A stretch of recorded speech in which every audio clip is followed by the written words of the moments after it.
मौला सलामत रखे मेरे अजद रजा खान। अस्सलामु अलैकुम वरहमतुल्लाहि वबरकातुहू। लकल हम्दु या अल्लाह वस्सलातु वस्सलामु अलैका या रसूल अल्लाह। अम्मा बाद फ़अऊज़ु बिल्लाहि मिनश शैतानिर रजीम। बिस्मिल्लाहिर रहमानिर रहीम।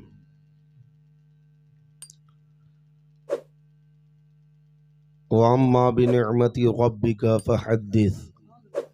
सदक़ल्लाहु मौलाना अज़ीम व बल्लगना रसूलुहुन नबियुल करीम व नहनु अला ज़ालिका लमिनश शाहिदीना वश्शाकिरीन वल्हम्दुलिल्लाहि रब्बिल आलमीन। बारगाह रिसालत में दरूद पाक का हदिया पेश करें। अल्लाहुम्मा सल्लि व सल्लिम बारिक अला सय्यिदना मौलाना मुहम्मदिन तिब्बिल क़ुलूबि व दवाइहा व आफ़ियतिल अब्दानी व शिफ़ाइहा व नूरिल अबसारी व ज़ियाइहा व आलिहि व असहाबि दाइमन अबदा। गौस आज़म बमने बेसरो सामा मददे क़िबला दी मददे काबई ईमा मददे।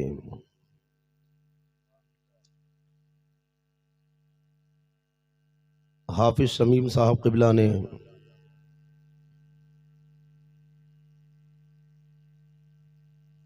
आपके ताल्लुक़ से एक जुमला अदा किया कि रात की कुर्बानी देकर आप लोग यहाँ पे जमा हैं। सही है ना ये बात? पहले ये जुमले जलसों में बड़े इस्तेमाल होते थे और सादिक भी आते थे। अभी तो सिर्फ 12 बजा है और हमारे नौजवानों को जब से फ़ुकट का नेट आया है तो रात की कुर्बानी देने की आदत हो गई है।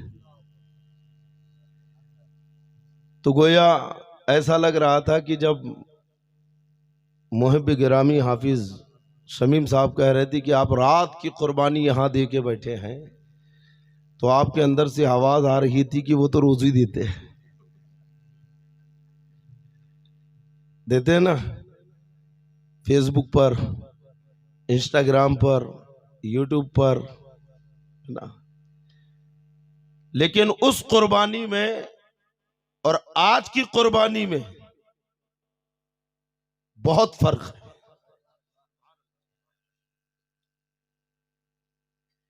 मोबाइल के जरिए या मोबाइल पर जो अपनी रात काली करते हैं वो अपनी आखिरत काली कर रहे हैं। लेकिन आज और अभी आप जो नींद की कुर्बानी दे रहे हैं, एक एक लम्हा इबादत में शुमार हो रहा है और इस कुर्बानी की एक एक घड़ी इंशाअल्लाह आपकी आखिरत को रोशन कर देगी। सही कहा? रात की कुर्बानी का मतलब समझ गए कि कहां कुर्बान करना है। अब बेदारी के साथ कहे या रसूल अल्लाह।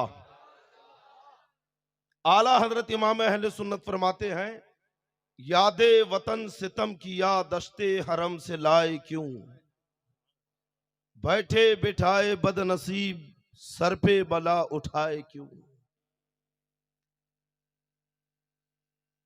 छोड़ के इस हरम को आप बन में ठगो के आ बसो, फिर कहो सर पे धर के हाथ लुट गई सब कमाई क्यों।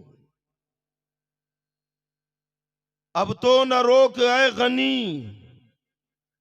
आदते सग बिगड़ गई, मेरे करीम पहले ही लुक़्मे तर खिलाए क्यों।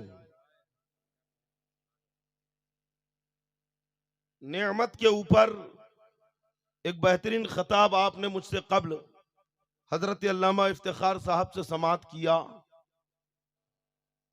मैंने भी चाहा कि उसी उन्वान में गिरह लगा दी जाए। अब क्या नया उन्वान छेड़ा जाए 12 बजे रात में। तो उसी उन्वान को लेकर इंशाअल्लाह मैं गुफ्तगू करूंगा। रब तबारक व तआला फरमाता है, अल्लाह की नेमतों का खूब चर्चा करो। और ये चर्चा करना हकीकत में अल्लाह की नेमत का शुक्र अदा करना है। अब मतलब ये हुआ कि अल्लाह की नेमतों का खूब शुक्र अदा करो। मुतलक आया, अल्लाह की नेमतों का शुक्र करो। अब आप किस नेमत का शुक्र अदा करेंगे? अल्लाह की नेमतें तो इतनी हैं कि शुमार से बाहर, गिनती से बाहर। बल्कि एक जगह आया है कि अगर तमाम इंसान और जिन्नात हजरत आदम अलैहिस्सलाम से लेकर कयामत तक जितने भी इंसान और जिन्नात होने वाले हैं, वो तमाम के तमाम मिल जाएं और फिर तमाम दरख्तों को काट कर, तराश कर उनकी कलम बना लिए जाएं।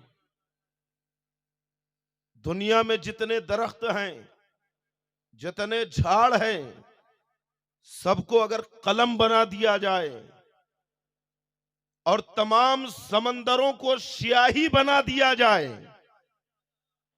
और फिर तमाम और इंसान और जिन्नात मिलकर अल्लाह की नेमतों को शुमार करना चाहें, अल्लाह की नेमतों को गिनना चाहें, तो तमाम समंदर खत्म हो जाएंगे, तमाम दरख्त खत्म हो जाएंगे, तमाम इंसान और जिन्नात खत्म हो जाएंगे, लेकिन अल्लाह की नेमतों को शुमार नहीं कर सकते। अल्लाह की नेमतों का शुमार नहीं हो सकता। अल्लाह ने इतनी अजीम नेमत अता फरमाई है। खुद कलाम मजीद में इरशाद फरमाता है, अफला यंजुरून इलल इबिली कैफा खुलिकत व इलस समाई कैफा रुफियत व इलल जिबाली कैफा नुसिबत व इलल अर्दी कैफा सुतिहत, कि क्या तुम ऊंट को नहीं देखते, कैसा अजीबो गरीब जानवर अल्लाह ने तुम्हारे लिए बनाया है कि कई महीनों का पानी एक साथ पी ले।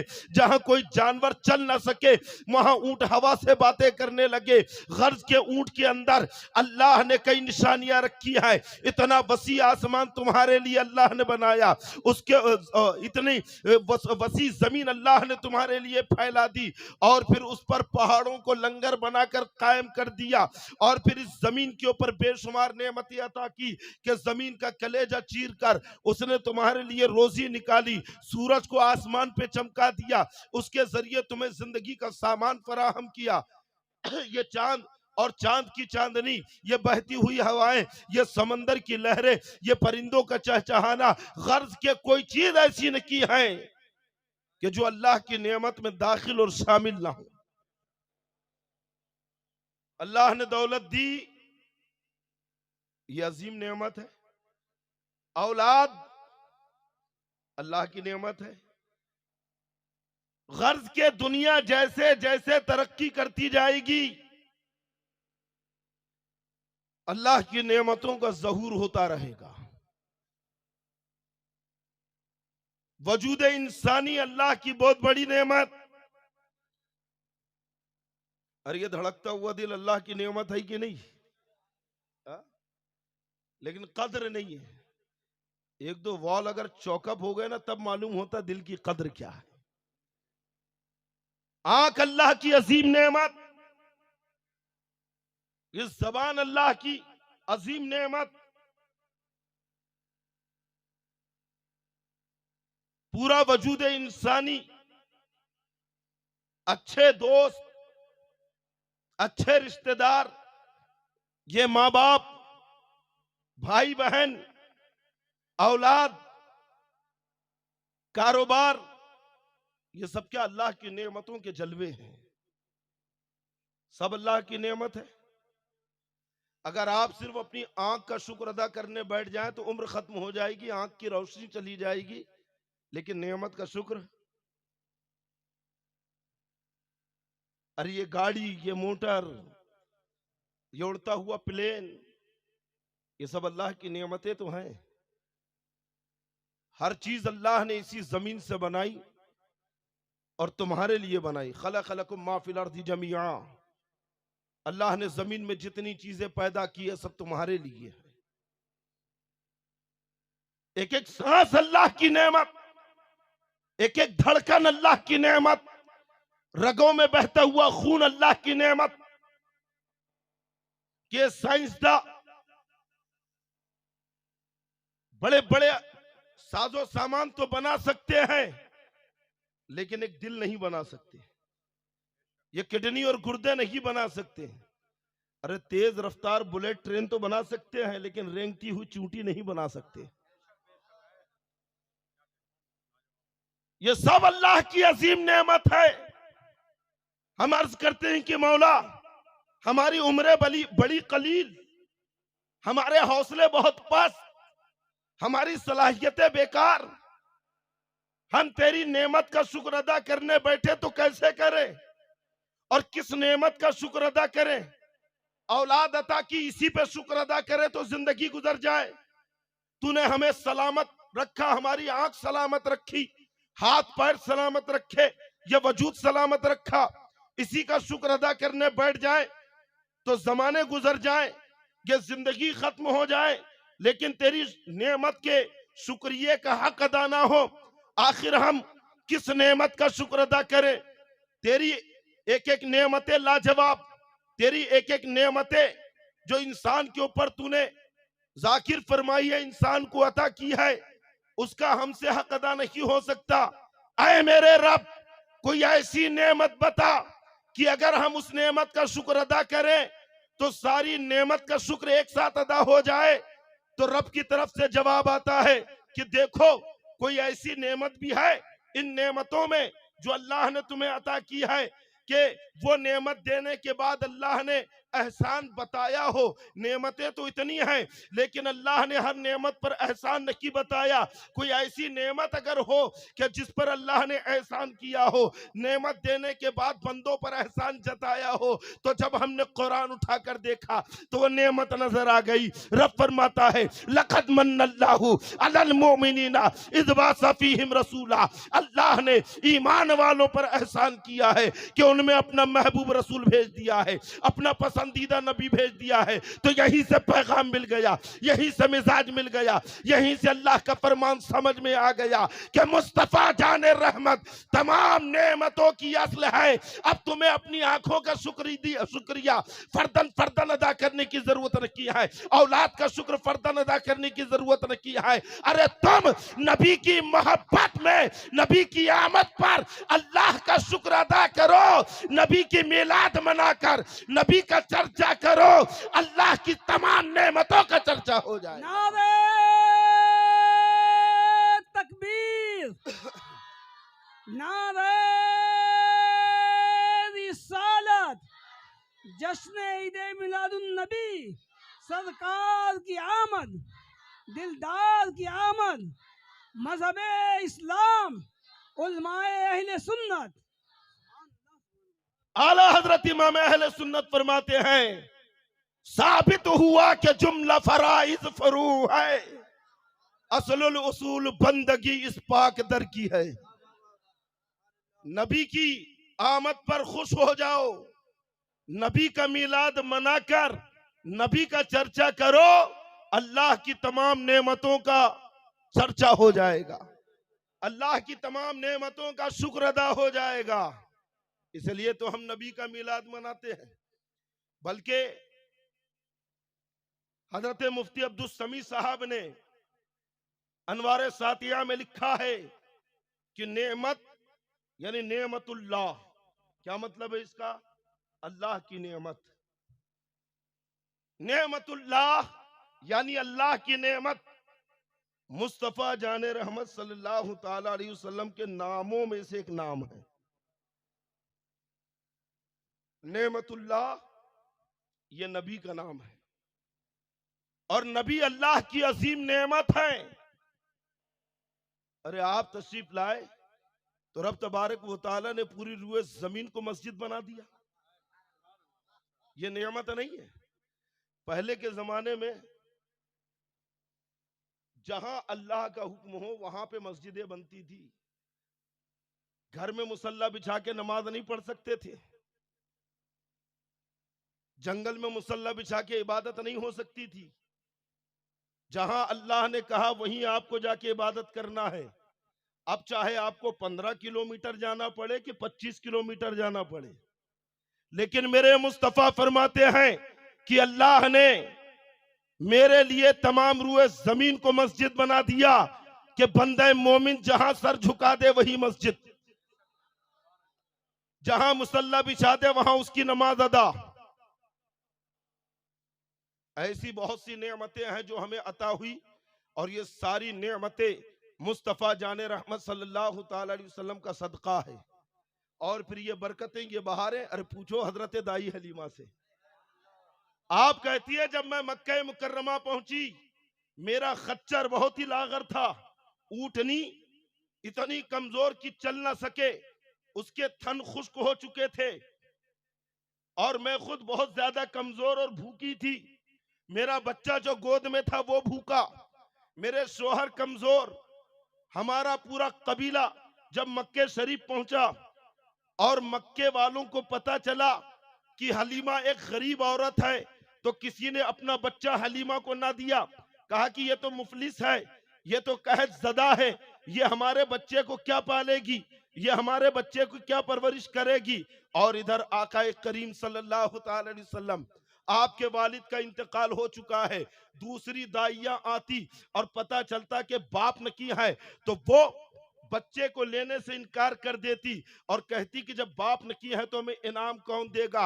इधर मुस्तफ़ा जाने रहमत को किसी दाई ने न लिया और उधर दाई हलीमा को किसी ने अपना बच्चा न दिया। हजरत दाई हलीमा परेशान है, मक्के की गलियों में घूम रखी है। हजरत अब्दुल मुत्तलिब से मुलाकात हो गई। आपने कहा कि क्यों परेशान नजर आ रही हो? कहती हैं कि मुझे कोई अपना बच्चा नहीं दे रहा है। आप फरमाते हैं बता तेरा नाम क्या है? तो वो कहती है कि हलीमा सादिया, यानी बनु साद की रहने वाली हूं, मेरा नाम हलीमा सादिया है। हजरत अब्दुल मुत्तलिब खुश हो गए, कहा कि वाह वाह, मुबारक हो, मेरे बेटे की तू ही परवरिश करेगी, क्योंकि हिल्म और साद दोनों एक जगह जमा है, तू हलीमा भी है और सादिया भी है। आप लेके गए और कहा ये मेरा पोता है, ये यतीम है, इसके वालिद ने किया है, तू इसकी परवरिश करेगी। हजरत दाई हलीमा कहती है जैसे ही रुखे अनवर से चादर मुबारक हटी है, चेहरे की ऐसी चमक फूटी है कि मैंने आगे बढ़कर पेशानी को चूम लिया है। आपको उठा के सीने से लगाया और अपने खेमे में लेकर आई और अपने शोहर हारिस से कहा कि देखो हमें कोई अपना बच्चा नहीं दे रहा था, लेकिन ये यतीम बच्चा हमें मिला है, फिक्र ना करो, अल्लाह हमारे लिए इसके तुफैल बरकतें रखेगा। हजरत दाई हलीमा कहती है और औरतों को तो बच्चों की परवरिश के बाद इनाम मिला है, लेकिन मुस्तफा अभी मेरे सीने से लगे हैं कि इनामात की बारी शुरू हो गई, अल्लाह की नेमतें उतरना शुरू हो गई। मैंने जब अपने सीने से रसूल आज़म सल्लल्लाहु अलैहि वसल्लम को लगाया है तो मेरे खुश्क सीने में दूध आ गया। मुस्तफा जाने रहमत ने नोश फरमाया, शिकम शेर होकर पिया, और सिर्फ मेरे सीने में दूध नहीं आया, जो ऊँटनी लागर और कमजोर थी उस ऊँटनी के थन दूध से लबरेज हो गए। मेरे शोहर हारिस ने दूध निकाला है, इतना दूध निकला कि सारे बर्तन लबरेज हो गए। हमने चैन की सांस ली और शिकम सैर होकर हमने दूध पिया। इत्मीनान से वो रात मक्के शरीफ में गुजारी, और जब अपने कबीले में पहुंची हूं और जब अपने इलाके और गांव में गई हूं तो मैंने अपने घर में रहमतें देखी है, मैंने अपने घर में मुस्तफ़ा जाने रहमत की बरकतें देखी है। हजरत दाई हलीमा कहती है कि हमारा पूरा इलाका कहत में मुब्तला था, बारिश नहीं हुई थी, चरागाहें खुश्क हो चुकी थी, मेरी बकरियां भी चरने के लिए जाया करती थी, औरों की बकरियां भी चरती थी। जब वापस बकरियां आती तो दूसरों की बकरियां एक कतरा दूध न देती थी, लेकिन मेरी बकरियां इतना दूध देती थी, इतना दूध देती थी कि मेरे लिए तो काफी था, मैं अपने पड़ोस पड़ोसियों को भी दिया करती थी। मेरे कबीले वाले मेरे घर से दूध लेके जाया करते थे और लोग अपने चरवाहों से कहते कि तुम भी अपनी बकरियों को वही चराया करो जहां पे हलीमा की बकरियां चरती है। चरवाहे जवाब देते हैं कि बकरियां तो हमारी भी वही चरती है, लेकिन बात समझ में नहीं आती कि आखिर क्या है कि हलीमा की बकरियां दूध देती है, हमारी बकरियां दूध क्यों नहीं देती है। तो हजरत दाई हलीमा कहती है इसमें चरागाह का दखल नहीं है, बल्कि ये तो मेरे बेटे की बरकतें हैं, ये मुस्तफा जाने रहमत की बरकतें हैं जो नेमत बनकर अल्लाह की नेमत मुस्तफा जाने रहमत के तूफैल मिल रखी है। अच्छा, यही मामला अबू तालिब के यहां पे भी था। अबू तालिब जब आका अलैहिस्सलाम 8 साल के हुए, दादा का इंतकाल हो गया, तो चचा अबू तालिब ने आपको अपनी किफालत में रख लिया और बड़ी बरकतें देखी है। अबू तालिब के पास एक मर्तबा मक्के वाले आए, कहा कि अय अबू तालिब, बारिश नहीं हो रही है, इससे पहले तुम्हारे वालिद अब्दुल मुत्तलिब दुआ करते थे, क्योंकि काबे की तौलियत तुम्हारी खानदान में चली आ रखी है, तुम काबे के मुतवल्ली हो, चलो वहां पे चल के बारिश के लिए दुआ करो। अबू तालिब ने कहा कि जाओ पूरे मक्के वालों से कहो कि हरम में जमा हो जाए। पूरे मक्के वाले हरम में जमा हो गए। अबू तालिब मुस्तफा जाने रहमत को लेके चले। अभी बचपने का आलम है, 8-9 साल की उम्र है। मेरे आका अलैहिस्सलातु वस्सलाम को लेकर अबू तालिब सबसे आगे पहुंचे और आका अलैहिस्सलातु वस्सलाम को काबे शरीफ की दीवार से टेक लगाकर बिठा दिया। मुस्तफा जाने रहमत काबे शरीफ की दीवार से टेक लेकर बैठे हुए हैं। अबू तालिब उस दौर के हिसाब से मसरूफ दुआ है। मेरे मुस्तफा के लबों पर मुस्कुराहट आ गई। आपने अपनी नन्ही अंगुष्ठे मुबारक आसमान की तरफ उठाई, आसमान की तरफ देखा और मुस्कुराकर खुदा जाने क्या इशारा किया है कि चारों तरफ से घटाएं झूम कर आई और ऐसी मूसलाधार बारिश हुई है कि सिर्फ मक्का ही नहीं, पूरा खित्ते अरब सैराब हो गया। यह है नबी की बरकतें। अल्लाह ने ऐसी नेमत बनाकर आपको मबूस किया है। अबू तालिब जब तक रसूल पाक सल्लल्लाहु अलैहि वसल्लम नहीं आ जाते तो घर में किसी को भी खाना खाने की इजाजत नहीं देते। अबू तालिब के बच्चे भूख से बिलखते और कहते कि देखिए, हम ये नहीं कहते कि आप मोहम्मद को ना खिलाएं सल्लल्लाहु अलैहि वसल्लम, आप उनका हिस्सा उठाकर रख दें, लेकिन हमें तो अपने हिस्से का खाने दे। आखिर क्या बात है कि जब मोहम्मद रसूलुल्लाह जब तक नहीं आते आप किसी को खाने की इजाजत नहीं देते। तो अबू तालिब कहते हैं कि क्या तुम देखते नहीं कि मेरे ऊपर अयाल का बोझ है, मैं अपने बच्चों की मुकम्मल किफालत नहीं कर पाता, हम गुर्बत का शिकार है, मैं तुम्हें तुम्हारा हक मारकर मोहम्मद अरबी को नहीं खिलाता हूं, बल्कि मैंने बारहा मुशाहिदा किया है कि जब कभी भी दस्तरखान पर मोहम्मद अरबी ना हो तो हम खाली पेट उठते हैं। खाना तो सब खाते हैं लेकिन पेट पूरा नहीं भरता। लेकिन जब भी मोहम्मद रसूलुल्लाह दस्तरखान पर होते हैं तो उस दिन हम शिकम सैर होकर उठते हैं, बावजूद के खाना कम होता है। तो मैंने जान लिया कि मेरा भतीजा बहुत बरकत वाला है, मेरा भतीजा रहमत वाला है, मैं तुम्हारे साथ इसीलिए उसे दस्तरखान पर बैठाता हूं ताकि तुम पेट भर के यहां से उठो। थोड़ा सा सब्र कर लो, थोड़ा सा भूख बर्दाश्त कर लो।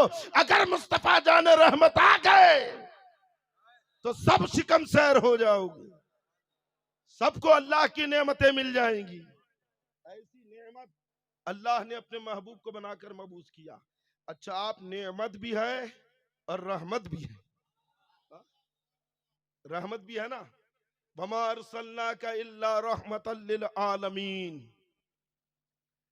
रब ने क्या फरमाया, ऐ महबूब आप सारे आलम के लिए रहमत हैं, रहमतुल लिल आलमीन।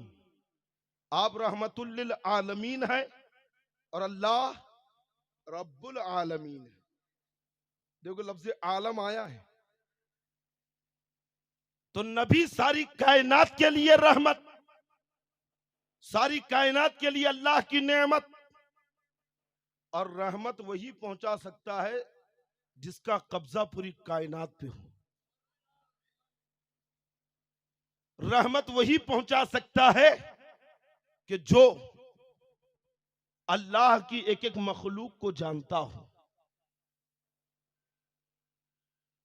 मान लीजिए आपने जमीन पे रहमत बांट दी, समंदर में ना बांटी, तो फिर रहमतुल लिल आलमीन कहां हुए? हा? समंदर भी तो आलम है। आपने जमीन वालों को, खुश्को तर वालों को नेमतें और रहमतें दे दी, आसमान वाले महरूम रह गए, तो रहमतुल लिल आलमीन कहां हुए? आसमान भी तो आलम है। हा?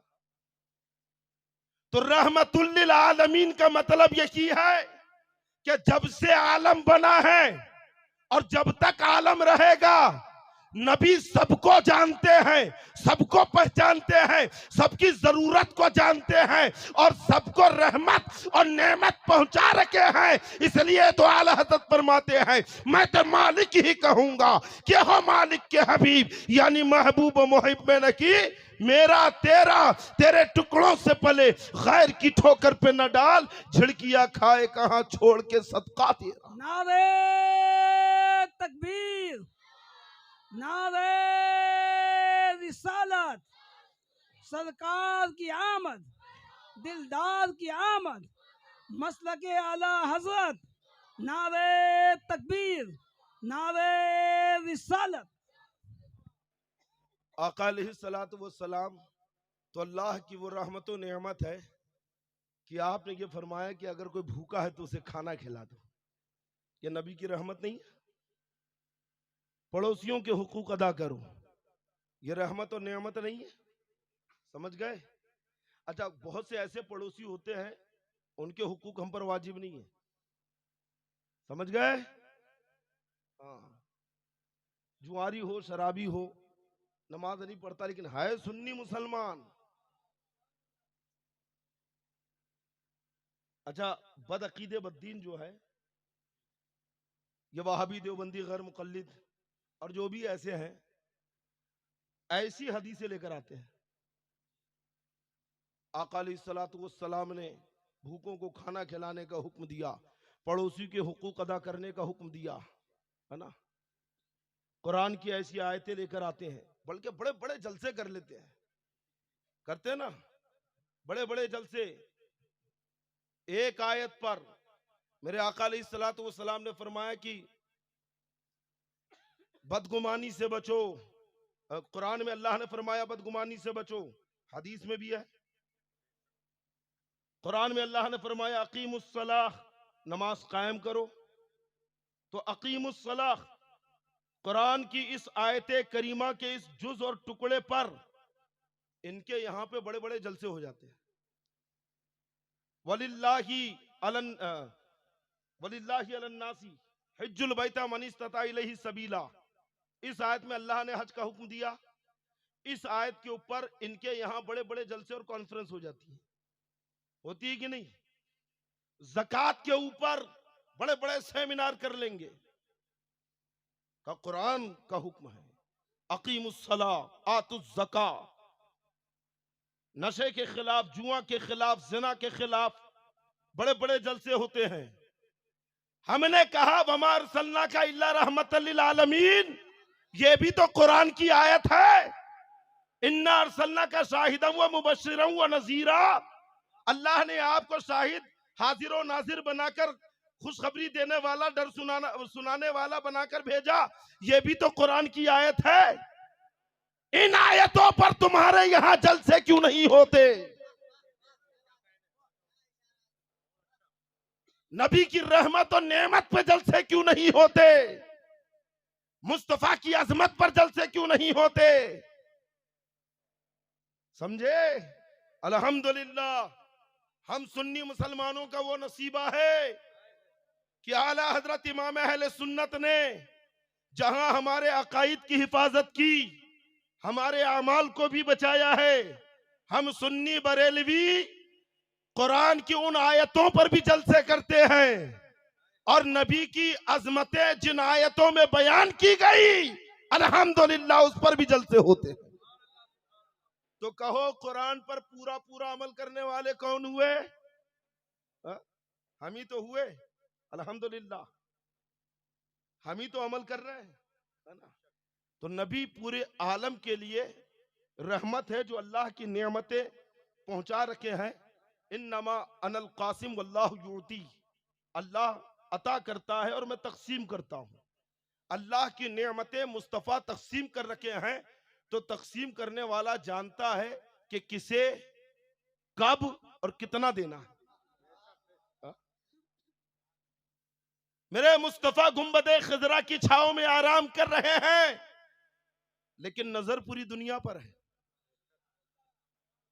पूरी दुनिया में अपनी नेमतें रहमतें तकसीम फरमा रखे हैं। समझ गए? अल्लाह के प्यारे नबी सल्लल्लाहु अलैहि वसल्लम ने जहां हमारे लिए दिगर अहकाम अल्लाह के हुक्म से नाफिज फरमाए वहीं पे बहुत सारे हुकूक भी रखे हैं। रखे ना। मेरे आका अलैहिस्सलातु वस्सलाम की पूरी जिंदगी तालीम उम्मत में गुजरी है और हमें भी उस पर अमल करना है। एक मर्तबा मुस्तफ़ा जाने रहमत सल्लल्लाहु अलैहि वसल्लम तशरीफ फरमा है, एक खातून तशरीफ लाई। आका अलैहिस्सलातु वस्सलाम उस खातून को देखकर खड़े हो गए।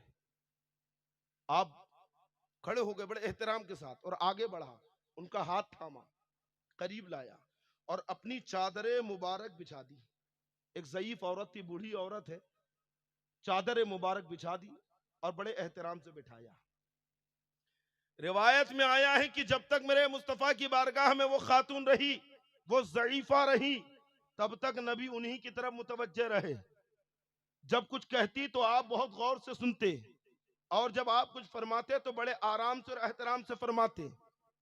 साहबा इकराम तो उस खातून को देखकर अश अश कर रहे थे, उनकी किस्मत पर रश्क कर रहे थे कि जिनके लिए मुस्तफ़ा ने रहमत की चादर बिछा दी।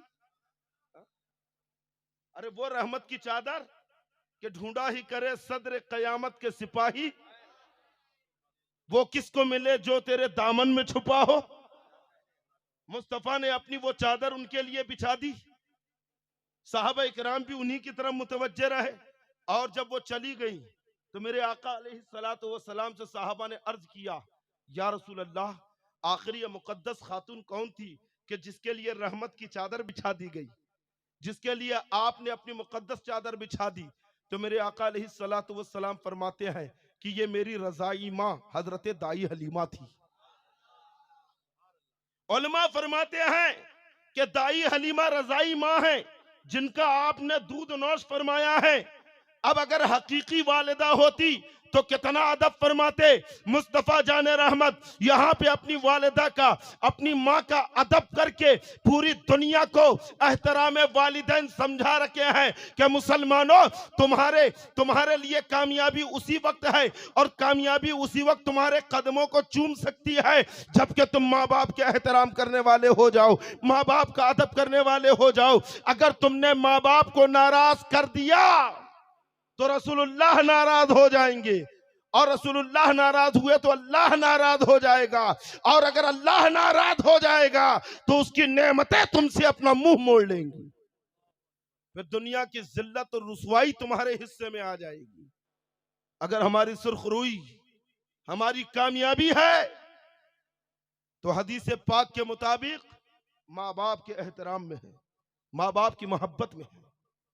एक साहबी रसूल बारगाह रिसालत में आए, अर्ज करते हैं कि या रसूल अल्लाह, एक मर्तबा गर्मी का मौसम था, चिलचिलाती धूप, पथरेली जमीन और पत्थर इतने गर्म कि अगर उसके ऊपर गोश्त का टुकड़ा रख दिया जाए तो भुनकर कबाब बन जाए।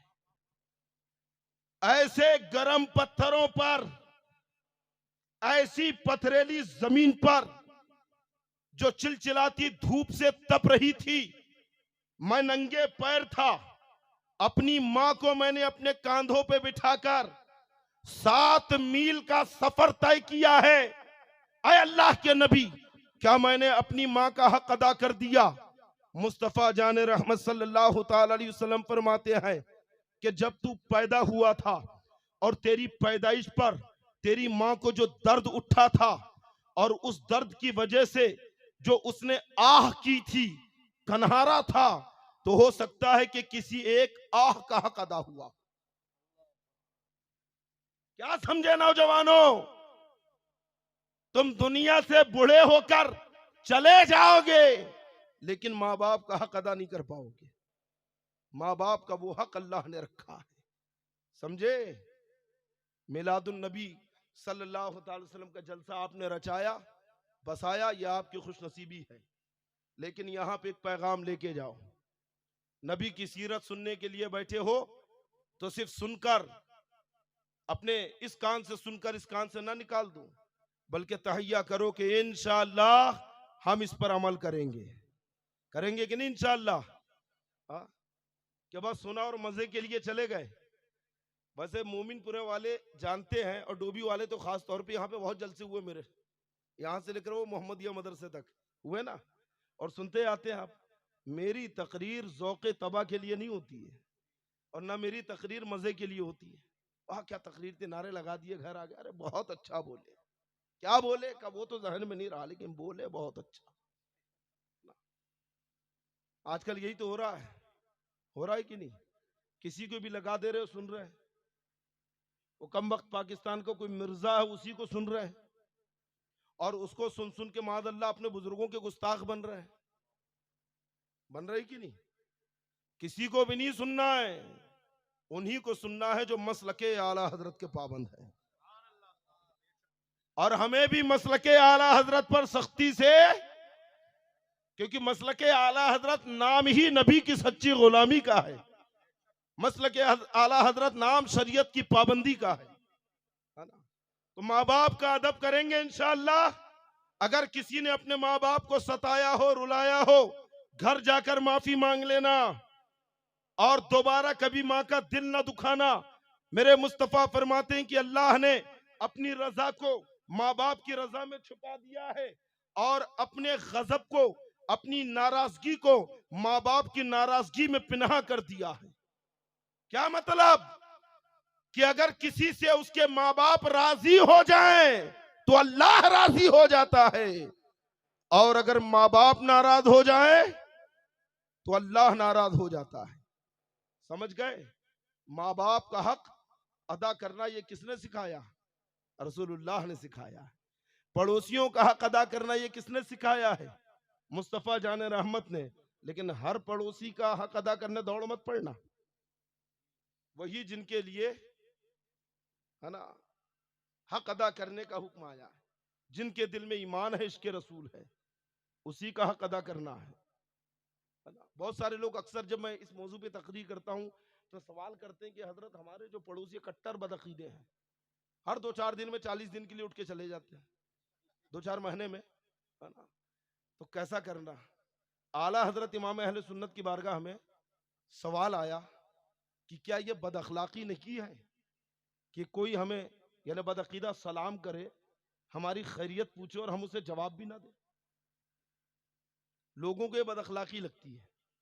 क्या ये बदअखलाकी नहीं है कि वह भी हमसे सलाम कर रहा है, हाथ मिलाने आ रहा है, और हम हाथ झड़क दे रहे हैं, सलाम का जवाब नहीं दे रहे हैं? तो आला हजरत फरमाते हैं, उनके सलाम का जवाब ना दो और उनसे मुलाकात न करो। ये उन्हीं की तालीम है जिन्होंने अखलाक सिखाए हैं,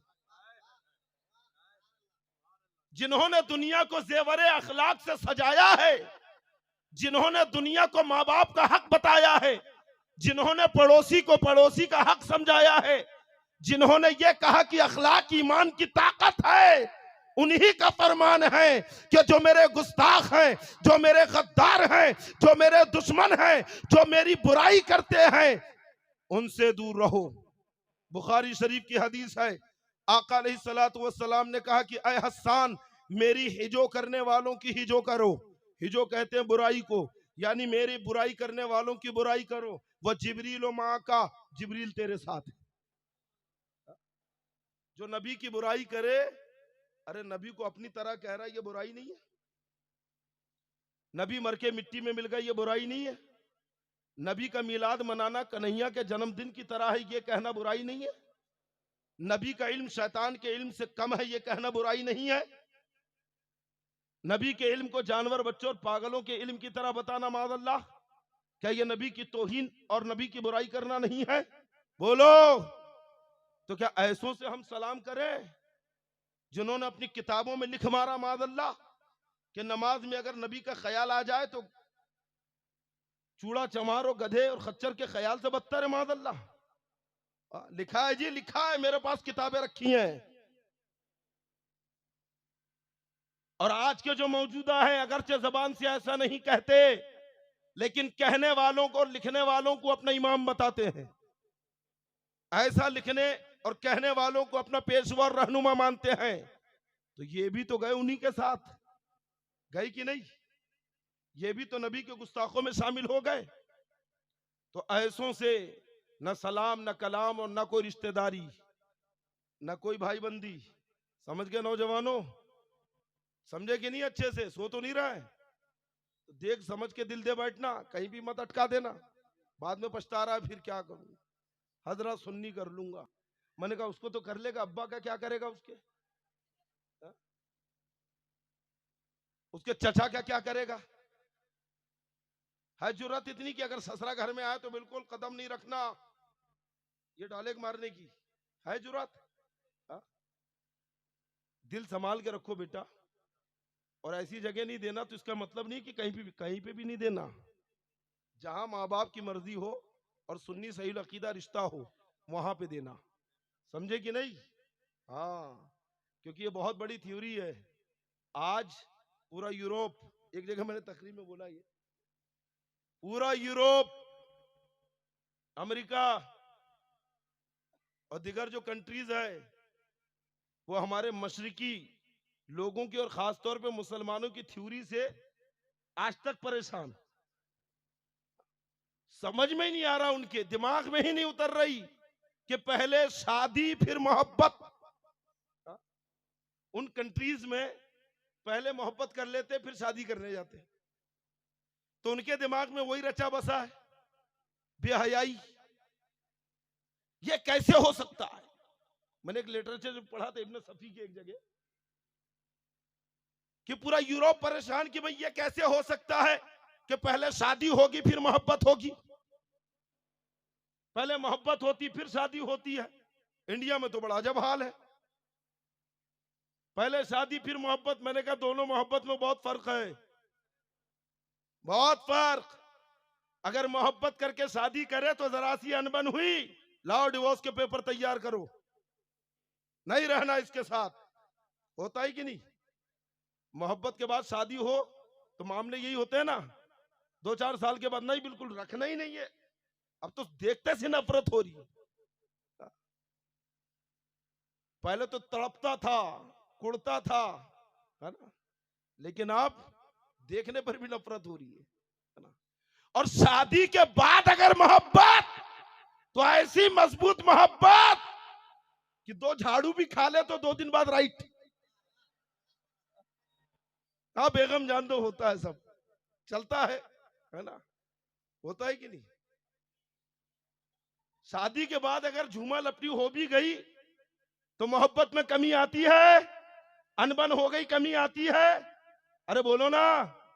हाँ, ये तो बहुत सारे तजुर्बेकार बैठे हैं जो कुंवारे हैं, उनके लिए मशवरा के तजुर्बेकारों से है ना, ले लेना सलाह। समझे कि नहीं? तो कामयाब मोहब्बत वो है जो सुन्नी सही अकीदा रिश्ता करे, और रिश्ता और शादी के बाद, है ना, बड़ी गहरी मोहब्बत होती है और इस मोहब्बत में बरकतें भी होती है। समझे कि नहीं? तो अपने दिल को महफूज रखो, और कहीं पे भी ऐसा, है ना, फंदे लेके मत बैठो फेंकने के लिए, बल्कि अपने किरदार की, अपने वकार की हिफाजत करो, और अपने माँ बाप से मोहब्बत करो, माँ बाप की खिदमत करो, अल्लाह का जिक्र करो, बुराइयों से बचो, शराब से, जुआ से, बदनिगाही से, और भी जो बहुत सारे बुरे काम है उनसे अपनी हिफाजत करो।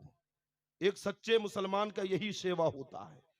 वरना आजकल तो बड़ा सोचकर जवाब भी देना पड़ता है और सोचकर सलाम भी करना पड़ता है। अरे क्या हजरत पहचाना ही नहीं आपने, भूल गए इतने जल्दी?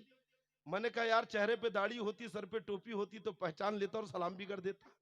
अब सोचना पड़ रहा है यार, पिछले बार दिखा तो इतनी थी, एक बार और मिला था तो बस इतनी नजर आ रही थी, अब तो पूरा साफ दिख रहा है। आए दिन हफ्ते में 4-5 बार लुक चेंज करोगे तो कौन पहचानेगा तुम्हें? अरे एक बार एक मुश्त रख लो, दुनिया पहचानती रहेगी। और जिस रास्ते से गुजरोगे लोग कहेंगे नबी का गुलाम जा रहा है, मुस्तफा का दीवाना जा रहा है। समझे कि नहीं? और ये आड़े टेढ़े लुक जो बना के रखते हो ना नौजवानों, ये चेंज करो। ये हाथों में कड़े पहन के रखे, ये ब्रेसलेट, ये धागे बांधना गैर मुस्लिमों का तरीका है। और ये कड़े पहनना, मैंने एक नौजवान को ऐसी समझाया कि बेटा ये कड़े नहीं पहनना चाहिए, ये मर्दों के लिए नाजायज है। और चांदी का कड़ा दिख रहा है, ये तो हराम है। तो कहता हजरत ये अजमेर शरीफ का है। मैंने कहा मदीने का होता तब भी हराम होता। कैसे? मैंने कहा मदीने वाले ताजदार ने कहा है, इमामुल अंबिया ने कहा है कि मर्दों को जेवर पहनना, तो अब कान छिदाओगे? बोलो ना। ये कान में बालियां पहन के रखे, बाल ऐसे लंबे, ऊपर चोटी पहन के नमाज पढ़ेगा मकरूह तहरीमी, कांधे से नीचे बाल गए हराम। तो ये कान छिदा रहे हैं आजकल के नौजवान। और ये कान छिदाना यूरोप में और दिगर कंट्रीज में इतने गंदे मर्दों की अलामत है कि अगर मैं खुले अल्फाज में कह दूं तो आपको घिन आएगी और आप बिल्कुल कभी कान नहीं छिदाएंगे और नुस्खे ढूंढेंगे कि भाई ये सुराख बंद हो जाए। समझ रहे हैं? इतने गंदे मर्दों की अलामत है फॉरेन में और बाहर कान छिदाना। ये कान में बालियां, ये गले में लॉकेट, ये चेन, ये सब मर्दों के लिए नाजायज। नौजवानों, अल्लाह ने तुम्हें मर्द बनाया है, शुक्र अदा करो उसका और मर्दों की तरह रहो। ये जेवर पहनकर, ये गले में चेन डालकर, ये हाथों में चूड़ियां पहनकर, ये कानों में बालियां पहनकर औरतों की मुशाबिहत इख्तियार न करो। मुस्तफा जाने रहमत सल्लल्लाहु अलैहि वसल्लम ने फरमाया, बुखारी शरीफ किताबुल लिबास में हदीस पाक मौजूद है कि जो मर्द औरतों की मुशाबिहत इख्तियार करे या जो औरतें मर्दों की मुशाबिहत इख्तियार करे, अल्लाह ने ऐसे मर्द और औरतों के ऊपर लानत फरमाई है। ऐसे मर्दों पर और औरतों पर लानत है। ये अंगूठियां पहन के रखा है। एक बार एक बंदे के हाथ में मैंने 4-5 अंगूठी देखी अलग अलग। मैंने कहा कि भाई ये अलग अलग पत्थर दिख रहे हैं, ये अंगूठी है काहे की? तो कहता है कि हजरत ये अंगूठी है, अगर मैं बीमार हूं, कोई बला आने वाली है तो अंगूठी बला को रोक देगी, एक्सीडेंट होने वाला तो ये अंगूठी उससे बचा लेगी। मैंने कहा माअल्लाह, तौबा कर, इस्लाम में ये अकीदा और नजरिया नहीं है। ये राशि देख के पत्थर पहनना या पत्थरों को माअल्लाह दाफिउल बला जानना, ये मुशरिकों का अकीदा है। मुसलमान तो यही कहता है कि इख्तियार और कब्जा अल्लाह का है, वो जो चाहेगा वो होगा और जो तकदीर में अल्लाह ने लिख दिया है वही होगा। ये पत्थर और ये बलाएं मुसीबत नहीं टालते हैं। हाँ, अल्लाह ने अपने महबूबों को ये इख्तियार दिया है कि वो बलाएं भी दूर करते हैं, वो मुसीबतों को भी दूर करते हैं। मुस्तफा जाने रहमत सल्लल्लाहु अलैहि वसल्लम दाफिउल बला है कि नहीं? शाफिउल वबा है। आप बलाओं को दूर करने वाले हैं, वबाओं से लोगों को बचाने वाले हैं। गौसे आजम दाफिउल बला है, सरकार गरीब नवाज दाफिउल बला है। ये बलाओं को दूर करने वाले हैं। अगर कोई मुसीबत आ ही गई तो इन बुजुर्गों के आस्थानों को पकड़ो, इनका वसीला लो, अल्लाह ताला इनके वसीले से बलाओं को, मुसीबतों को दूर कर देगा। तो चांदी की एक अंगूठी, एक नग वाली 4.5 माशा से कुछ कम है ना, यानी 4 ग्राम 374 मिलीग्राम, बस इस वजन की अंगूठी और नग एक ही हो, उसमें एक पत्थर हो, बस ये मर्द के लिए जायज है। इसके अलावा तांबा, पीतल, लोहा, जर्मन, कासा, ना जाने कौन कौन से धात के पहनते, ये सब नाजायज। और मर्द अगर सोने का पहनेगा तो हराम। अगर 1 सेकंड के लिए पहने, बोलो ना, हराम है। और 1 दिन के लिए पहने, 1 महीने के लिए पहने तो हराम। बहुत सारे सियानापना करते हैं, शादी में साले ने पहनाया तो कहा हजरत उतार दूंगा ना, सोने की अंगूठी है ना, उतार दूंगा बस आज के दिन, कल उतार दूंगा। 1 सेकंड के लिए भी पहनेगा तो हराम। समझ गए आप? तो बचेंगे इन चीजों से इंशाअल्लाह, और नमाज की पाबंदी करेंगे, माँ बाप का एहतराम करेंगे। अरे उन्वान यही दिया गया मुझे, ये सोच रहे होंगे यार मौलाना कहां से कहां पहुंच गए, है ना? समझे कि नहीं आप? हाँ। और अक्सर डोबी वाले जब बुलाते हैं तो उनकी ख्वाहिश भी ये होती कि हजरत इस्लाह करिए, बच्चे बड़े बिगड़ रहे हैं हमारे, है ना? बहुत ये पटरी के ऊपर लाइन से बैठ जाते हैं और बिल्कुल ऑनलाइन पबजी चालू है, 3 पत्ती और क्या क्या, और आजकल तो मादल्ला वो रमी वगैरह कौन से गेम आ गए, उससे तो पैसा भी कमा रहे हैं। ऐसा पैसा भी जायज नहीं है। जो मेहनत से कमाया जाए वो पैसा जायज भी है और उसमें बरकतें भी होती है ना? अपना वक्त जाया ना करो, बल्कि अपनी जिंदगी अल्लाह उसके नबी की मोहब्बत में गुजारो और अल्लाह का जिक्र करो, नमाजों की पाबंदी करो। अभी नमाज के ताल्लुक से आपने सुना कि हमारे बुजुर्गों का कितना एहतमाम था। सरकार मुफ्ती आदम हिंद ने फरमाया कि मैं प्लेन का सफर, उसमें एसी होता है, स्टैंडर्ड सफर होता है, इसलिए पसंद नहीं करता, है ना, बल्कि प्लेन में सफर करने से वक्त बचता है और नमाजें कज़ा नहीं होती है, इसलिए मैं पसंद कर लेता हूं। ये बुजुर्गों का। और जो 2-2 बजे रात तक मोबाइल चलाते हैं और जबरदस्ती मोबाइल में 2-2 सिम डालकर, है ना, 600-600 800-800 का रिचार्ज मारते हैं, वो गौर से सुने हमारे बुजुर्गों की तालीम क्या थी, किरदार क्या था। सरकार मुफ्ती आदम हिंद अली रहमत रिजवान आप जबलपुर तशरीफ ले गए, हजरत सैयदना बुरहान मिल्लत रदी अल्लाह ताला अन्हु, हजरत बुरहान मिल्लत के यहाँ पे आपका कयाम था। हजरत बुरहान मिल्लत कहते हैं सरकार मुफ्ती आदम से कि हुजूर बहुत दिन हो गए आप बरेली शरीफ से बाहर हैं, घर नहीं गए, घर में क्या हाल चाल है, क्या मामलात है, आप बात कर ले। तो जिस जगह कयाम था हजरत का, वहां पे टेलीफोन रखा हुआ था, तो सरकार मुफ्ती आदम हिंद को नंबर मिलाया गया और टेलीफोन आपके हाथ में दिया गया। सरकार हुजूर मुफ्ती आदम हिंद अली रहमत रिजवान ने फोन लिया, सलाम दुआ हुई, खैरियत पूछी और 1 मिनट भी पूरी बात नहीं किए और आपने फोन रख दिया। हुजूर बुरहान मिल्लत कहते हैं, और जिनके घर में कयाम था वो कहते हैं कि हुजूर आपने इतने जल्दी क्यों फोन रख दिया, बात करना था, लैंडलाइन फोन है, टेंशन नहीं है, बिल आएगा बिल भर देंगे हम, आप इत्मीनान से बात करिए, जितना चाहे उतनी बात करिए। सरकार मुफ्ती आदम हिंद अली रहमत रिजवान फरमाते कि भाई ज्यादा बात करके क्या है, खैरियत पूछना था पूछ लिया।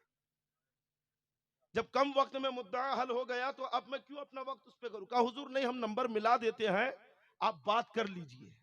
तो अब कम बात करने का राज मुफ्ती आदम हिंद फरमाते हैं।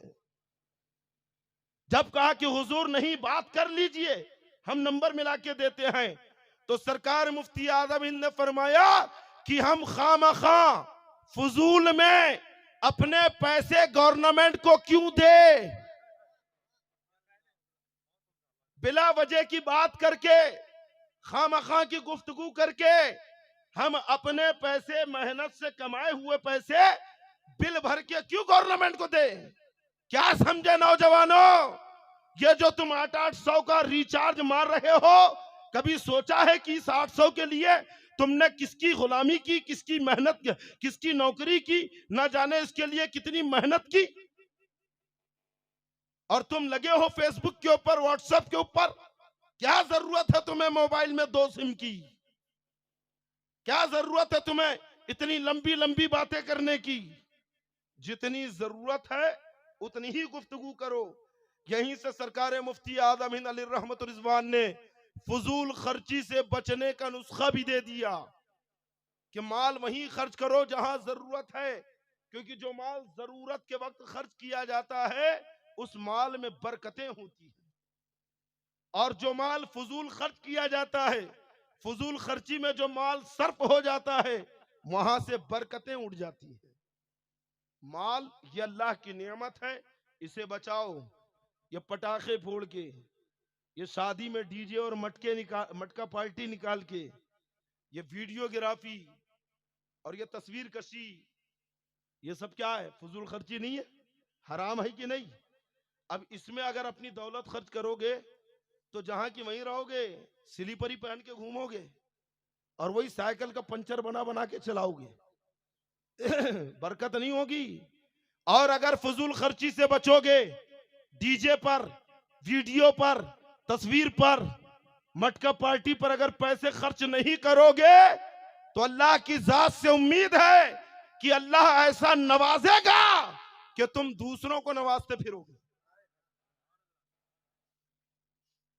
अल्लाह की नेमतों पर खुश रहो और दुनिया की सारी नेमतें और बरकतें जो है अल्लाह ने ईमान वालों के लिए, मुसलमानों के लिए नमाज में रख दी है। काय में? नमाज में, है ना। आप लोग फायदा तो नहीं उठा रहे मेरी इस आराम सी गुफ्तगू का कि नींद ले रहे, सो तो नहीं रहे? एक दो झूमते हुए नजर आ रहे हैं, है ना। तो ऐसा झाप मत खाइए कि, है ना, क्योंकि जो झाप खाता है ना उसको कोई भी हिलका लेता है। देखा है कि नहीं? हाँ, अरे वो भी नाजायज है ये पतंग उड़ाना, है ना। देखो तो नौजवान कह रहे हैं ये झाप खाती हुई पतंग को कोई भी हिलका लेता है, इसलिए ऐसा ऊं कर झाप मत खाओ। आला हजरत ने पहले ही बता दिया, सूना जंगल, रात अंधेरी, छाई बदली काली है, सोने वालों जागते रहियो, चोरों की रखवाली है। समझे ना? अगर सोते रहे तो कब उचक ले जाए, कब अपने अंडर में ले ले, कब तुम्हारे ऊपर अपना डोरा डाल दे और हिलका ले, पता नहीं चलेगा। इसलिए अगर वो अच्छा भी दे तो उसे गलती समझो, क्योंकि जब दज्जाल आएगा तो एक हाथ में बाग एक हाथ में आग लाएगा, लोग बाग देकर भकाभक कूदेंगे उसमें। आका अलैहिस्सलाम फरमाते हैं कि अगर तुम्हारे पास आए तो तुम आग में कूद जाना, इसलिए क्योंकि जो उसका आग होगा, आग होगी, वो हकीकत में बाग है, और जो उसका बाग है वो हकीकत में आग है। तो अब ये बदअकीदे कुछ भी लेकर आ जाए, अच्छा अच्छा लेकर आए, नमाज, रोजे, है ना। अच्छा, आप समझ गए, ये भी समझ गए कि यार सुन्नी बड़े सियाने हो गए, है ना। ये ऐसे मौलवी, हम लोगों का नाम ले लेके कहते होंगे, ये ऐसे मौलवी गली गली में जाकर हमारे पूरे फंदों के बारे में बता दिया। अब कोई नमाज के फंदे में नहीं आता, कोई रोजे के फंदे में नहीं आता, कोई ज़कात और हज के फंदे में नहीं आता, कोई नेक अमाल और सुन्नतों का दावा करो तो ये फंदे में नहीं आता। तो अभी इन्होंने दूसरा फंदा लेकर आए हैं कि आप हमसे जुड़िए, हम आपको बगैर ब्याज का लोन दे देंगे। बैतुल माल बना रहे, बैतुल माल, ये गैर मुकल्लिदीन बदअकीदे। और फिर आप गरीब हैं, आपको कमाई का जरिया नहीं है, चलिए हम आपको ऑटो दिला देते हैं, कोई ब्याज नहीं, महीने के 5,000 रुपए आप हमारे तंजीम में जमा कराते जाइए, बगैर ब्याज का आपको लोन दे दिया जाएगा। किसी को ऑटो दिला रहे हैं, किसी को मशीन दिला रहे हैं, और किसी से कुछ लिया तो एहसान हुआ कि नहीं? अभी धीरे से कहते हैं कि देखिए हमारे यहाँ पे हर हफ्ते हर मंगल को जुमेरात को एक इज्तिमा होता है जिसमें अल्लाह उसके नबी की बातें बताई जाती है, आइए आप, क्या ना, ऐसा खींच रहे हैं आजकल, क्योंकि समझ गए कि अब नमाज लेके जाएंगे, ये लेके जाएंगे, तो ये समझ गए, है ना। आला हजरत इमाम अहले सुन्नत ने पहले ही बता दिया, अब चाहिए तुम्हारे पास माल बांटने के लिए आए या दिगर नेक अमाल का फंदा लेकर आए, इनकी कोई भी चीज अच्छी नहीं है। हर अच्छी चीज के पीछे बड़ी खतरनाक और डरावनी चीज है जो तुम्हारी आखिरत को बर्बाद कर देगी। लिहाजा इनकी किसी भी अच्छी चीज को कभी अच्छा ना समझना, क्योंकि इनकी हालत तो यह है कि शहद दिखाएं, जहर पिलाएं, कातिल डाइन शोहर कुश, इस मुर्दार पे क्या ललचाया, दुनिया देखी भाली है ना। लेकिन क्या करें, कुछ लोग ऐसे होते हमारे बीच, यार तुमने बोला है को, हम पहले ही कह रहे थे ऐसे मौलाना को बुलाओगे तो ऐसी बात करेंगे, वो यही कहेंगे कि मत लो उनका लोन, मत लो उनकी मदद, मत सुनो उनकी बातें, है ना। तो हमने कहा बेटा ये तो होता ही है, सोने वाले को कोई जगह है तो उसके ऊपर चढ़ता ही है, चढ़ता है कि नहीं, चढ़ता है ना। और 5 बजे तक जाग रहा है, अब घर में 10 बजे उठाने लगे कि ओ चल काम पे जा, ऑफिस जा, ड्यूटी जा, और सुन दो अभी, अब चाहे माँ उठाए, बाप उठाए, भाई उठाए, बीवी उठाए, बोलो ना अभी सुन दो 10 मिनट और। झुंझलाता है कि नहीं, चिढ़ता है कि नहीं? वही हाल उसकी है कि जो सुधरना नहीं चाहता, जो सुलह कुल्लियत का मिजाज रखता है, ये भी सही, वो भी सही, वो भी सही, माअल्लाह। अब चाहे उनके जाहिरी अमाल देख के उनके तरफ जाए या उनके माल के ऊपर राल टपकाते हुए जाए, लेकिन उसकी हालत भी यही होती है कि आंखें मलना, झुंझला पड़ना, लाखों जमाही अंगड़ाई, नाम पे उठने के लड़ता है, उठना भी कुछ गाली है। सोना पास है, सूना बन है, सोना जहर है, उठ प्यारे, तू कहता है मीठी नींद है, तेरी मत ही निराली है।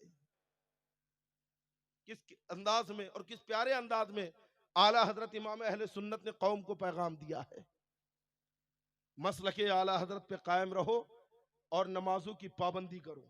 दुनिया और आखिरत की सारी कामयाबी और भलाई अल्लाह ने नमाज के अंदर रख दी। 1 घंटा हो गया बस।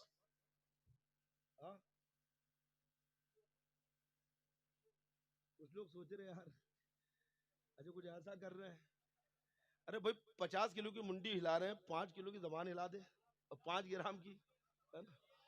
सुनना चाहते हैं, है ना? एक बार हाथ उठाकर कहे सरकार की आमद, मुख्तार की आमद, दिलदार की आमद। वाह माशाल्लाह, है बेदार है। तो मैं भी जो है उठ के जा नहीं रहा था, मैं मार्केट वैल्यू देख रहा था, समझे कि नहीं? तो है ना, सुनना चाहते आप? दुनिया और आखिरत की सारी भलाइयां अल्लाह ने नमाज के अंदर रख दी है, समझे कि नहीं? आका अलैहिस्सलातु वस्सलाम फरमाते हैं फज्र की नमाज पढ़ो, चेहरे पे नूर आ जाएगा। जोहर की नमाज पढ़ो, अल्लाह रोजी में बरकतें अता फरमाएगा। असर की नमाज पढ़ो, अल्लाह तुम्हें तंदुरुस्त और सही और सालिम रखेगा, तुम्हारे बदन से सारी बीमारियां दूर हो जाएगी। मगरिब की नमाज पढ़ो, औलाद तुम्हारी फरमा बरदार रहेगी, औलाद तुम्हारा कहा मानेगी। इशा की नमाज पढ़ो, अल्लाह ताला तुम्हारी नींद में राहत और सुकून अता फरमाएगा। समझ गए? आदमी दिन रात मेहनत क्यों करता है, इतना कमारा क्यों है? ताकि रोजी अच्छे से मिले, अच्छे से बरकत हो। और नौजवान तो इसलिए भी कमाते हैं कि आधी पेमेंट घर में दूं और आधी पेमेंट का क्रीम पाउडर खरीद के लाऊं और डेंटिंग पेंटिंग करते रहूं। होता है कि नहीं? अपनी आधी सैलरी, आधी पेमेंट अपने हुस्न जमाल के ऊपर सर्फ कर रहा है कि खुश है ना, मैं खूबसूरत दिखूं। और जब किसी की शादी या वलीमे में कहीं जाने की बात आए तब तो और बन सवर के जाता है, और ऐसा बिल्कुल जाता है और जहां नहीं जाना चाहिए वहां पे जाता है और खड़ा हो जाता है और सोच रहे कि हाँ कोई देख ले मुझे, और सोचता है कि हाँ किसी की नजर कोई नहीं देखता। मैंने एक जगह नफ्सियात के इसमें पढ़ा है, एक लिटरेचर में नफ्सियात में पढ़ा है कि नौजवान ये खुश फहमी में रहते हैं कि किसी शादी में चले जाए और खवातीन के मजमे में गए तो लड़कियां तुम्हें देख रही है, गलत नहीं देखती वो, समझ रहे हैं? बल्कि खवातीन जब जाती है अपने मजमे में शादी ब्याह में, तो खवातीन जो है वहां पे एक दूसरे को देखती है कि कोई मुझसे ज्यादा तो सच के नहीं आया है, कोई मेरा कॉम्पिटिटर तो नहीं है, कोई मेरे कंपटीशन पे तो नहीं है। ये नफ्सियात में मैंने एक जगह पढ़ा है, समझ गए आप? तो बेटा इस खुशफहमी मत रहो, कोई नहीं देखता, है ना? और ज्यादा अपने पैसे ये सजने सवरने इस पे खर्च मत करो, बल्कि पैसा इस पे लगाओ मत। मैं तुम्हें खूबसूरत देने का एक नुस्खा बता रहा हूँ, खूबसूरत दिखने का एक नुस्खा दे रहा हूँ, है ना? होना कि नहीं नुस्खा? हाँ जोर से बोलो एक बार, है ना? आका अलैहिस्सलातु वस्सलाम फरमाते हैं फज्र की नमाज पाबंदी से पढ़ो, अल्लाह तुम्हारे चेहरे को नूरानी बना देगा।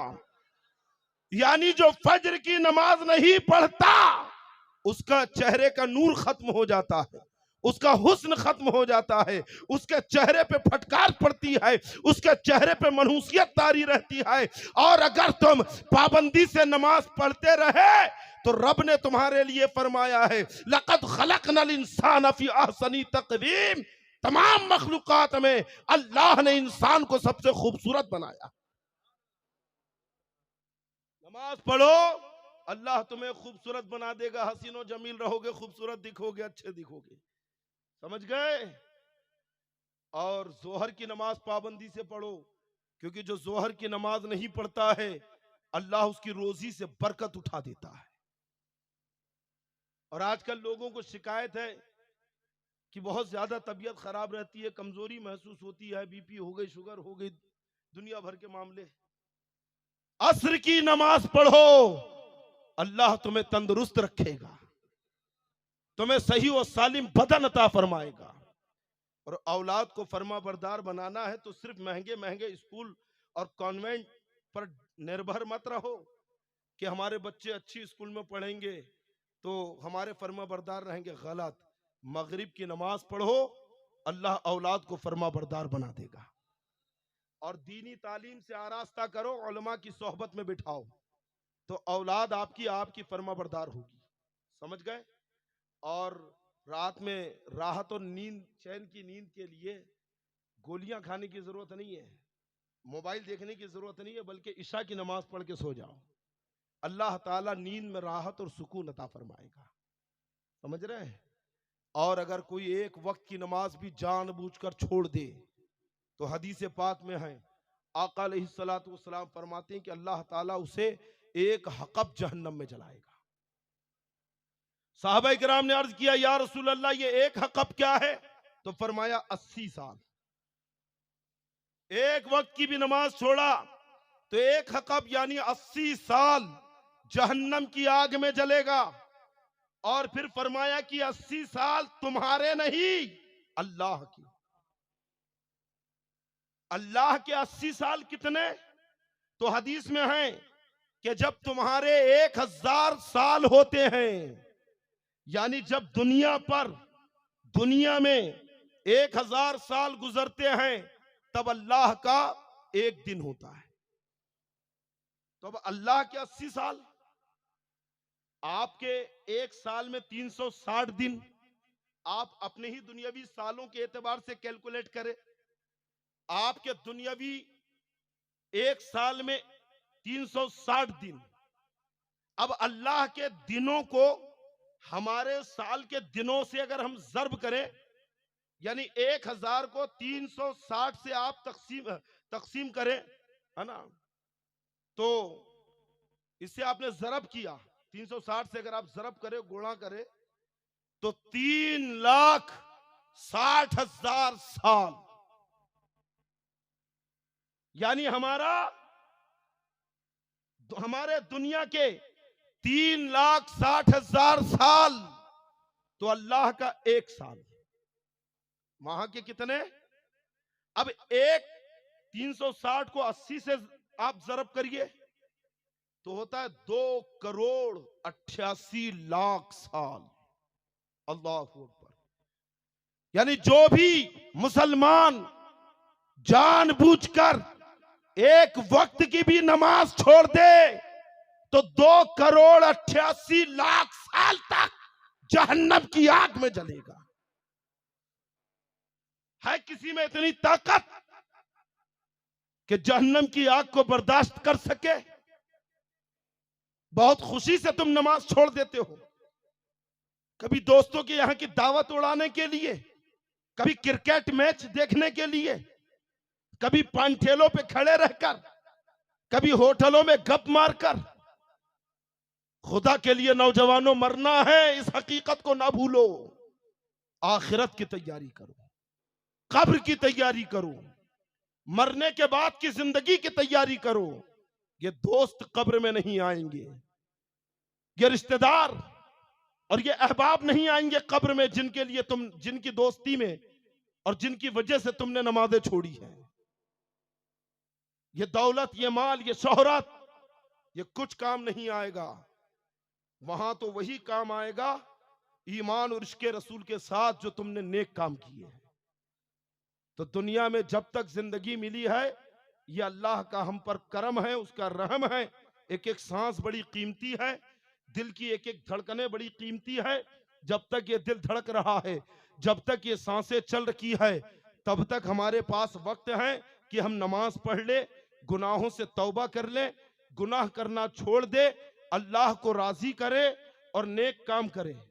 वरना ये सांसों की लड़ी टूटी तो सारे मौके चले गए, सारे वक्त बर्बाद हो गए। अब कोई मौका नहीं है, अब कोई हमें मोहलत नहीं दी जाएगी कि नमाज पढ़ ले या सजदा कर ले। जब तक ये जिंदगी है तब तक मौका है। तो अपनी जिंदगी के औकात बर्बाद तो नहीं करोगे क्रिकेट मैच देखने पर, मोबाइल देखने पर, दोस्तों के साथ गपशप लड़ाने पर। नमाज पढ़ेंगे इंशाअल्लाह, सब पढ़ेंगे पाबंदी के साथ, जुमा की जुमा। माशाअल्लाह, जुमा की जुमा तो पढ़ते ही है कि नहीं, पढ़ते ही जाए। और बेचारे रोज के नमाजी पीछे, ये हफ्तेवारी आगे, है ना। रमजान शरीफ में देखिए आप, होता है ना। लेकिन देखो, नमाज ये फर्ज है, किसी हालत में छोड़ना जायज नहीं है। तो बिल्कुल पाबंदी से नमाज पढ़ना है, चेहरे पे दाढ़ी रखना है, बिल्कुल मुसलमानों की तरह रहना है। पता नहीं कहां से लोगों ने दिलों के अंदर डर डाल दिया, दिलों के अंदर खौफ डाल दिया। दाढ़ी रखेगा, कहीं बाहर गया, किसी ने कोई हमला कर दिया, है ना, हालात बड़े खराब है। मुसलमानों को लोग बड़ी दुश्मन की निगाह से देखते हैं। अगर पहचान हो गई तो कोई मॉब लिंचिंग ना कर दे, कोई हमला ना कर दे, माज़अल्लाह। डर है कि नहीं? अरे हमारे भी तो चेहरे पे दाढ़ी है, और अल्हम्दुलिल्लाह हम भी तो बहुत घूमते हैं। तो क्या अपनी दाढ़ी को हम सूटकेस में रख के घूमते हैं? चेहरे पे लेकर ही घूमते हैं ना।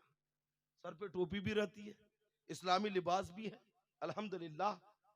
अरे ये सारे काम, यानी चेहरे पे दाढ़ी अल्लाह के लिए रखो, सर पे टोपी अल्लाह के लिए पहनो, बदन पे लिबास इस्लामी अल्लाह के लिए पहनो। अल्लाह तुम्हारी हिफाजत करेगा, अल्लाह तुम्हारा मुहाफिज और मददगार होगा। और बेशक वही हिफाजत करने वाला। अपने महबूब के तूफैल तुम्हें हर दुश्मन से, हर हासिद से, हर बला से अल्लाह महफूज रखेगा। कभी उसके लिए ये सारे काम तो करो, अल्लाह की रजा के लिए। तो इंशाअल्लाह नमाज हम पढ़ेंगे, पाबंदी से पढ़ेंगे, और बिल्कुल फज्र से ही पढ़ेंगे इंशाअल्लाह। और जो चीजें बताया मैंने उससे बचेंगे, है ना। ये मोबाइल के गलत इस्तेमाल से, ये कान में बाली पहनने से, हाथ में कड़े पहनने से, और ये धागे वागे, कहीं के भी धागे रहे, हाथ में नहीं बांधना है। क्योंकि अगर हाथ में धागा बंधा हो तो लोग समझते हैं गैर मुस्लिम तो नहीं, ये उनकी अलामत है ना। अब चाहे अजमेर शरीफ का धागा रहे, ताजाबाद शरीफ का धागा रहे, कलियर शरीफ का धागा रहे, कहीं का भी रहे, धागा हाथ में नहीं बांधा जाता और ना इसकी इजाजत है।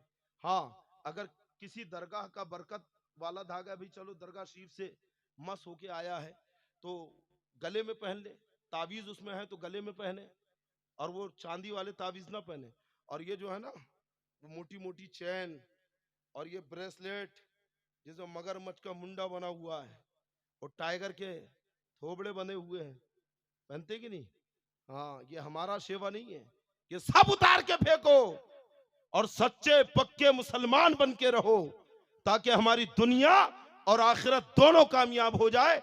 अल्लाह ताला इस जलसे को अपनी बारगाह में कबूल फरमाए, आने वाले हर एक फर्द की हाजिरी को कबूल फरमाए, और जो कुछ भी मैंने यहाँ बयान किया है अल्लाह उस पर मुझे और जितने सामईन हैं सबको अमल की तौफीक अता फरमाए। अस्सलामु अलैकुम व रहमतुल्लाहि व बरकातहू।